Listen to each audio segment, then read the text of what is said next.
మహతి టీవీలో మీ వ్యాపార ప్రకటనల కోసం కింది నెంబర్కి సంప్రదించండి. గురుగారు నమస్కారం. నమస్కారం అమ్మా మహాలక్ష్మి. మరి కర్కాటక రాశి వారికి ఎలా ఉండబోతోంది? ఎక్కడికి వెళ్తారు? ఏంటి పరిష్కారాలు? కర్కాటక రాశి వాళ్ళకి పాపం మొన్నటిదాకా ఫెడేల్మెంటు శనీశ్వరుడు అష్టమ శని. పిల్లలంతా ఏమండి మేము చాలా బాగా రాసామండి, అరే బాగాలేదురా బాగా చదవండి రా అని చెప్తే నేను బ్రహ్మాండంగా రాసామండి అన్నారు. నిజంగానే బాగా రాశారు.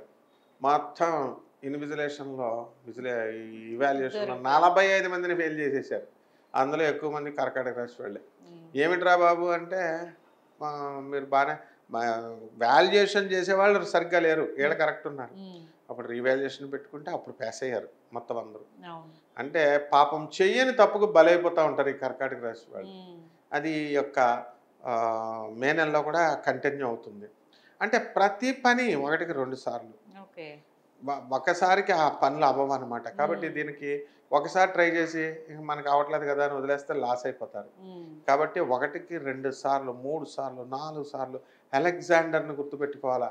17 సార్లు ప్రపంచ విజేత అవ్వాలని ప్రయత్నాలు చేస్తూనే ఉన్నాడు, ఓడిపోతున్నాడు, తన్నులు తింటున్నాడు, ఓడిపోతున్నాడు, తన్నులు తింటున్నాడు. అప్పుడు 17వ సారి గెలిచాడు. శ్రీకృష్ణ పరమాత్మే సాక్షాత్తు 17 సార్లు పారిపోతాడు జరాసంధుడిని చూసి. 17వ సారి 18వ అంటే వాళ్ళని రక్షించుకోవాలని సముద్ర గర్భంలో దాచి ఆ తర్వాత 18వ సారి వాడు తొడ తీసేస్తాడు. ఈ విధంగా ఈ కర్కాటక రాశి వాళ్ళు ఎలా ఉంటారంటే ఇప్పుడు డాన్స్ అయిపోబోతున్నారు త్వరలో. డాన్సే తిని తిని తన్నులు తిని తిని తిని ఏమవుతారు పాపం, గట్టిపడిపోయారు, స్ట్రాంగ్ అయిపోయారు. కాబట్టి ఏదో ఒకటి జరుగుద్ది చేసుకోమంటారు. కాబట్టి లాస్ట్కి వీళ్ళ మనస్తత్వం ఎలా అయిపోద్దంటే, అమ్మ నీ బ్యాంకులో డబ్బులు నీ కట్ అవుతాయి వచ్చి తీసుకో, సంతకం పెట్టి ఇచ్చేసి 10 రోజులు అయిపోయిందంటే ఎక్కడ పోతా ఉంటారు.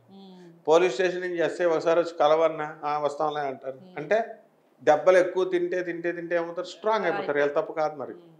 అలా ఆ కర్కాటక రాశి వారికి మనకి ఉపాధి విషయంలో, ఆదాయం విషయంలో బాగుంది, ఖర్చు అధికంగా ఉంది. అందువలన ఫ్రెండ్స్తో పార్టీలు, పిక్నిక్లు ఇవి కర్కాటక రాశి వాళ్ళు పెళ్ళి అయిపోయినటువంటి వాళ్ళు నా మొగుడు నన్ను తీసుకెళ్ళట్లేదని చెప్పేసి కోర్టుల్లో పిటిషన్లు పెట్టుకున్నారు.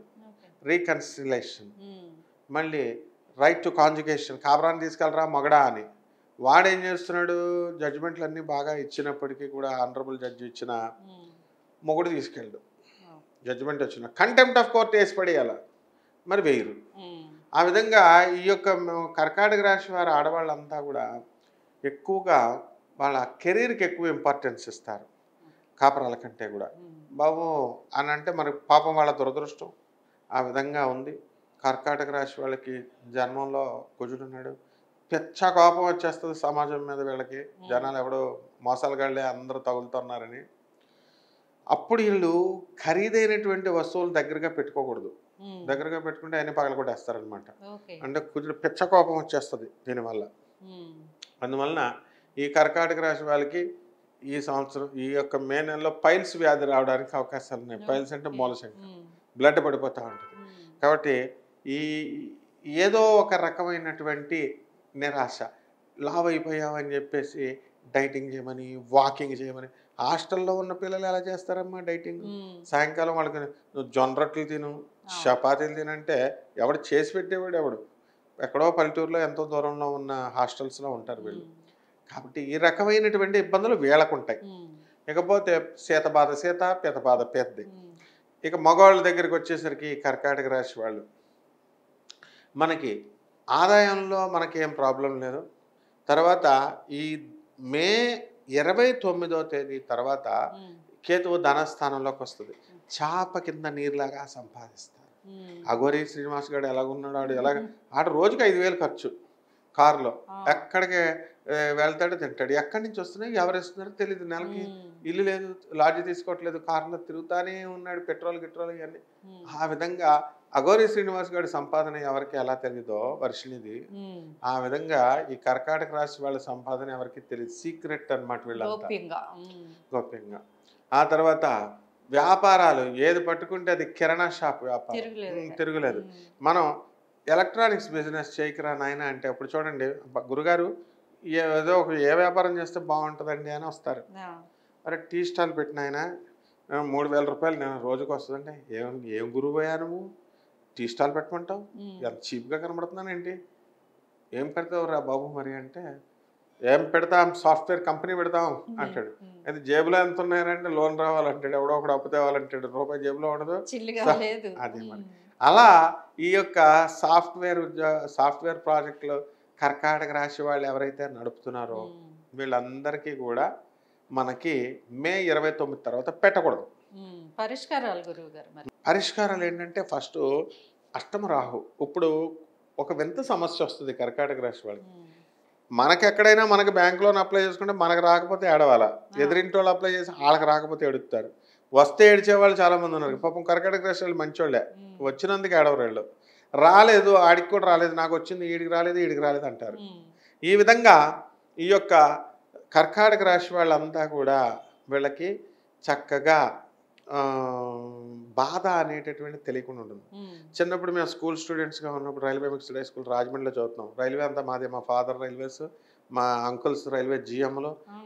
అందుకని అంతా రైల్వే క్వార్టర్స్లో ఉంటాం కూడా, అంతా అంకుల్ నమస్తే అంకుల్ అని చెప్పేసి ట్రైన్లో వెళ్ళిపోతూ ఉంటాం. ఒకసారి గోదావరి స్టేషన్ ఉంది రాజమండ్రి పక్కనే, జస్ట్ 5 minutes అది. వాళ్ళు ఎవరో 3-4 నన్ను వెళుతూ ఎక్కొచ్చా సార్ అన్నారు. మాకేం తెలుసు ఎక్కొచ్చా అంటే ఎక్కన్నాం. ఎక్కంటే వాళ్ళు టక్మని అక్కడే టీసీలు ఎక్కారు. టీసీలు ఎక్కుని పట్టుకున్నారు. పట్టుకుంటే 5 నిమిషాలే జర్నీ, అది పట్టుకుని డబ్బులు అంటుతారు. మమ్మల్ని అడిగారు, సార్ అంకుల్ నమస్తే అని అంటే, మేము మా దగ్గర టికెట్లు ఉన్నాయి, నమస్తే అంకుల్ అంటే ఓకే ఓకే అన్నారు. వీళ్ళని వదిలేస్తుంటే వీళ్ళ కూడా మీకెందుకు రా అని తిడుతున్నాడు మమ్మల్ని. తెలిసిన అంకులే. అయితే అంకుల్ వదిలేండి అంకుల్, పాపం వాళ్ళని మమ్మల్ని అడిగారంటే, అరే మీరు ఎక్కమన్నారా, మీరు ఎక్కమనలేదు కదా, మీకు తెలియదు కదా, నోరు మూసుకొని అటు వెళ్ళిపోండి. వాళ్ళు ఎక్కమా వెళ్తుందా అన్నారు, రాజమండ్రి వెళ్తుందా అన్నారు, ఎక్కారు. టికెట్లు తీసుకోవాల్సిన బాధ్యత వాళ్ళది. వెళ్ళరా బాబు వదిలేయండి మీరు పండి అంటే వదల. లాస్ట్కి ఏయ్ మీ నాన్న వాళ్ళతో చెప్తా ఉండు అని చెప్పేసి ఏం చేశారు వాళ్ళు, వదలకపోతుంటే 75 రూపాయలు కట్టమన్నాడు. అప్పుడు మేము స్కూల్ స్టూడెంట్స్. అప్పుడు 75 రూపాయలు మేము మా వాచ్లు తాగటెట్టి, మాకు తెలిసిన ఫ్యాన్సీ షాప్ అంకుల్ ఉన్నాడు, ఆ అంకుల్ లెటానీ అని ఒక షాప్ ఉంటుంది ఐదుగోల్ మార్కెట్లో, ఆయనకి పెడితే 75 రూపాయలు ఇస్తే ఆడకి కట్టాం. అంటే మా గోలేదో మేము అడగకుండా అవతలాళ్ళ గురించి ఎలాగైతే అరే మాట ఇచ్చాం కాబట్టి ఎక్కమన్నాం కాబట్టి అని మేము ఎలాగైతే కట్టించామో, ఆ విధంగా ఇప్పుడు ఈ కర్కాటక రాశి వాళ్ళు ఎదురింటోడి కోసం, పొరుగింటోడి కోసం, పక్కింటోడి కోసం ఇరుక్కుపోతారనమాట. అది ఇప్పుడు నేను చెప్పబోయేది అర్థం. అందువల్ల పరిహారం ఏం చేసుకోవాలంటే, ముందు రాహు వచ్చేస్తున్నాడమ్మా, మెంటల్ టెన్షన్. ఎప్పుడు మే 29 తర్వాత. ప్రస్తుతం ఏం చేయాలా, కుజుడున్నాడు, ఖరీదైన వస్తువులు పగలగొట్టకూడదు. అందువల్ల కుజ జపం చేసుకోవాలా, కుజ స్తోత్రాలు చదువుకోవాలా, కుజుడికి కిలోంపావు కందుల్ని ఎర్ర రంగున వస్త్రాల నుంచి మంగళవారం నాడు చక్కగా ఉదయం 9 గంటలకి దానం చేసుకోవాలి. అలాగే ఒక మేడి చెట్టు చూసుకోవాలా, మేడి చెట్టు చుట్టూ ప్రదక్షిణాలు చేస్తూ నీళ్లు పోసి 108 ప్రదక్షిణాలు గురువారం నాడు చేయాలి. దిగంబరా దిగంబరా శ్రీపాదవల్లభ దిగంబరా, దిగంబరా దిగంబరా శ్రీపాదవల్లభ దిగంబరా అంటూ పాడుకుంటూ పాడాలి. ఈ విధంగా సిగ్గుపడ్డామనుకో, మన దత్తాత్రేయుడు వీళ్ళకి వరం ఇవ్వడు. సిగ్గు గిగ్గు అన్నీ వదిలేయాల. అఘోరి శ్రీనివాస్ గారు చూడు, ఆడు సిగ్గు శరం అన్నీ వదిలేసి వర్షిని ఎలా తీసుకుపోయాడు. ఆయన రాధిక మళ్ళీ ఆడ అసలే ట్రాన్స్జెండర్ అయినా సరే 2 అమ్మాయిలు. మరి ఆ విధంగా వాడికి ఆ సిగ్గు శరం లేని పనులు చేయడానికే సిగ్గు లేదు, మీకెందుకు దైవనామాన్ని చెప్పండి. అది కర్కాటక రాశి వాళ్ళు పైకి మంత్రం చదువుతూ సిగ్గుపడకుండా చేసుకుంటే బ్రహ్మాండంగా ఉంటుందమ్మా. సో చూసారు కదండి, పరిహారాలు కూడా చక్కగా చెప్పారు గురువుగారు. మరి అందరూ పాటించండి. గురుగారు ధన్యవాదాలు. ధన్యవాదాలమ్మా.